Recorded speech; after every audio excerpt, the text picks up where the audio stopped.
ज़कात एंड निसाब।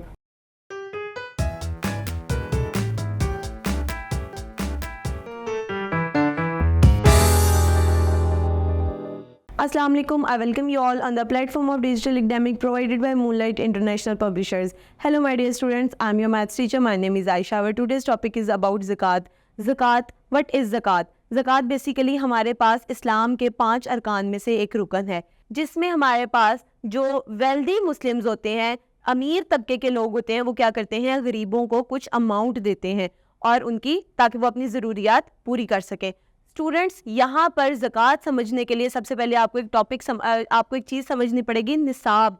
अब ज़कात हर शख्स पे फ़र्ज़ नहीं है, ज़कात साहिब निसाब पर फ़र्ज़ है। अब साहिब निसाब कौन लोग होते हैं? ऐसे लोग जिनके पास आपके कुछ अमाउंट में चीज़ें मौजूद होती हैं जिन पे ज़कात लागू होती है, जो कि हमारे दीन इस्लाम ने मुख्तस कर दिए हैं। वो आपके पास क्या चीज़ है? वो आपके पास कौन लोग हैं? वो आपके पास साहिब निसाब लोग हैं। अब साहिब निसाब लोग जो हैं वो गरीबों को ज़कात अदा करते हैं। अब साहिब निसाब लोग कैसे बनते हैं या कैसे साहिब निसाब बना जा सकता है? बेसिकली अगर किसी शख्स के पास 7.5 तोला सोना मौजूद होगा, जो कि है आपके पास 86.1262 ग्राम्स। इसके अलावा अगर किसी के पास 52.5 तोला सिल्वर यानी कि चांदी मौजूद होगी, जो कि अगर ग्राम्स में देखी जाए तो वो बनती है 603 ग्राम्स बनती है।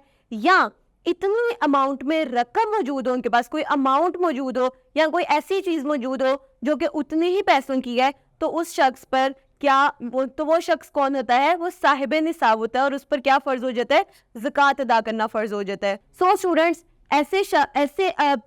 ऐसे लोग जिनके पास 7.5 तोला जो है वो गोल्ड मौजूद होगा, 52.5 तोला आपके पास सिल्वर मौजूद होगा, या इतनी ही अमाउंट आपके पास कैश में या किसी भी चीज़ की सूरत में मौजूद होगी, उसको क्या कहेंगे?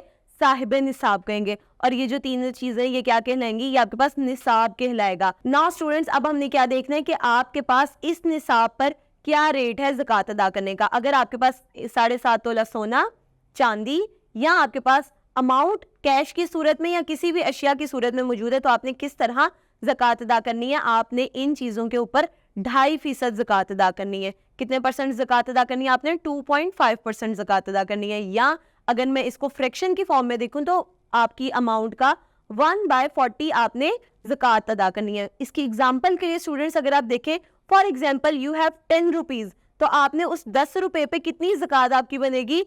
2.5 यानी कि 2.5 रुपए बनेगी आपकी ज़कात सिर्फ। इसी तरह अगर आपके पास अमाउंट ज़्यादा है तो उसकी अब आप कैसे निकालेंगे? किसी भी अमाउंट का 2.5% लेकर आप ज़कात अदा करेंगे। इसको मज़ीद डिफाइन करने के लिए आपको यहाँ मैं एक एग्जांपल समझा रही हूँ स्क्रीन पर, जो कि कह रहे हैं आपको। और स्टूडेंट्स, एक ज़कात अदा करने की कंडीशन सबसे पहले ये है कि आपके पास ये तीनों चीज़ें जो हैं वो 1 साल के लिए, इन तीनों में से कोई भी चीज़ जो जिस पे ज़कात बन रही है वो आपके पास सेविंग्स में मौजूद होनी चाहिए। कम अज़ कम उसको सेव किए आपके पास 1 साल हो गया होगा। अब इसको समझने के लिए एक एग्जाम्पल हम देखेंगे। एग्जाम्पल में वो कह रहे हैं Hamza paid 1280 rupees as a ज़कात, what were his early savings, के उसने 1 साल में कितने पैसे सेव किए हैं कि उसने 1280 रुपीज़ ज़कात अदा किया। तो इसके लिए सबसे पहले हम कहेंगे कि हमजा के पास पैसे कितने थे?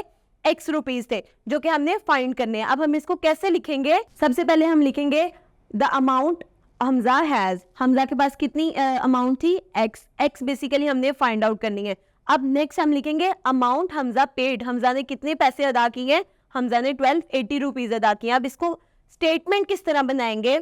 2.5% of x is equals to 1280 rupees. अब 2.5% को जब हम फ्रैक्शन में चेंज करेंगे तो ये कुछ इस तरह आ जाएगा, 25/1000 आ जाएगा, और ऑफ की जगह मल्टीप्लाई का साइन लगाएंगे और x को एज इट इज लिखेंगे। नाउ स्टूडेंट्स, हमने x क्योंकि फाइंड आउट करना है तो हम 25/1000 को दूसरी तरफ ले जाएंगे और वो हो जाएगा 1280 मल्टीप्लाई बाय 1000 ओवर 25। और जब हम इसको सॉल्व करेंगे तो x की वैल्यू हमारे पास आ जाएगी 51,200 rupees. It means that Hamza has 51,200 rupees और उसने उसमें से कितने परसेंट ज़कात दी? 2.5% ज़कात दी, 2.5% ज़कात अदा की। तो उसने कितनी ज़कात अदा की थी? 1280 रुपीज़ ज़कात अदा की थी। नाउ स्टूडेंट्स, अब आप लोगों ने क्या करना है? आप लोगों ने 4.3 देखनी है अपने चैप्टर की अपनी एक्सरसाइज की, और एक्सरसाइज नंबर 4.3 में वो क्या कह रहे हैं, क्वेश्चन नंबर 1 में भी वो आपसे ज़कात का रेट पूछ रहे हैं। वो आपको कह रहे हैं फाइंड द अमाउंट ऑफ ज़कात paid on the following savings, कि आपको अमाउंट दी गई है, आपने इस अमाउंट पे ज़कात बतानी है कितने % है। सेकंड क्वेश्चन की अगर हम बात करें, उन्होंने कहा find the amount on the following paid ज़कात। सेकंड क्वेश्चन भी आपके पास ज़कात से रिलेटेड है, जिसमें उन्होंने कहा कि इतने रुपीस ज़कात अदा कर दी गई है, आपने एक्चुअल अमाउंट फाइंड आउट करनी है। वो सिमिलरली इस तरह करनी है जैसे हमने ये एग्जांपल की। इसके अलावा हमारे पास फोर्थ क्वेश्चन इस एक्सरसाइज का ज़कात से रिलेटेड है। आपने इन तीनों क्वेश्चंस को और इनके पार्ट्स को बिल्कुल इसी तरह सॉल्व करना है जैसे आपको बुक में सिखाया गया है। मैं उम्मीद करती हूँ आपको आज का लेक्चर समझ में आया होगा। Stay tuned till next video. अल्लाह हाफिज।